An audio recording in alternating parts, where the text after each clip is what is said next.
আমি আজকে এই হিমাদ্রীনন্দন দেবের কবি হিমাদ্রীনন্দন দেবের মূর্তি ভাঙা হয়েছে।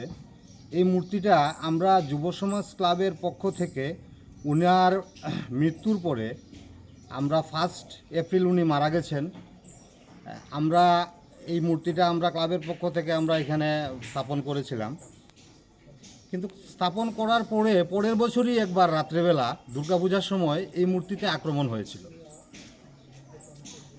তারপর আমরা আবার এটাকে মেরামত করে আবার আগের জায়গায় এই মূর্তিটার চেহারাটাকে ফিরিয়ে আনি আমরা। তারপর থেকে চলছে। উনি 1 এপ্রিল মারা গেছেন, প্রতি বছর আমরা এই মৃত্যু দিবসটা পালন করি এলাকাবাসী হিসাবে, ক্লাবের তরফ থেকেও আমরা এটা পালন করি। আবার কৈলাসহরের সাংস্কৃতিক সংস্থা সন্দীপন সাংস্কৃতিক সন্ধ্যাও প্রতি বছর এইটা সংস্থা এই